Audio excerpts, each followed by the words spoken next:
হ্যাঁ, এই ছবিটার কথা বলছিলাম। দেখুন, ভিউটা যদি আমরা ছবি তুলি, ছবি করি, কেমন লাগবে? এই একটা ভিউ। তারপর ধরুন, যদি এই ভিউটা নিই,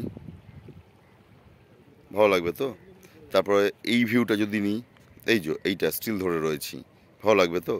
তারপরে যদি এই ভিউটা নিই, এরকম কতগুলো ছবি সুন্দর সুন্দর, আমার তো বেশ ভালোই লাগে। যাই একটু এগিয়ে, একটা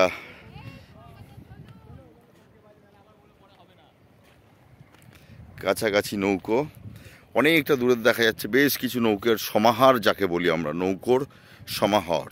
সমাহার, সরি, উচ্চারণটা ভুল হয়ে গেল। নৌকোর সমাহার। তো এই একটা নৌকো, ফিরবো, কারণ পিছন থেকে আমার টিম ডাক দিচ্ছে, খেতে হবে। এই জায়গাটার লোভ সামলাতে পারলাম না, তো একটু যাই, একটু ছবিটা তুলবো।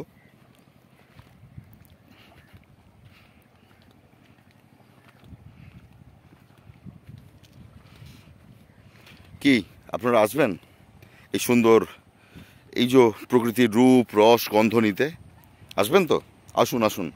হ্যাঁ, জায়গাটা এখনও যারা আসবেন, জায়গাটা কিন্তু ফাঁকা রয়েছে। দেখুন, এই ভরা, কি বলবো, মানে ঘোরার সিজন যেটাকে বলে, সেই ঘোরার সিজনেও কিন্তু জায়গাটা অতীব সুন্দর এবং ফাঁকা। বিচে আমরা একাই রয়েছি, ফলে বুঝতেই পারছেন যে অসাধারণ সুন্দর প্রেম হতে পারে, অথবা পারিবারিক মিলন হতে পারে, যেখানে ভাইয়ে ভাইয়ে পরিবার পরিবার নিজেদের একাত্মতায় খুঁজে পেতে পারে।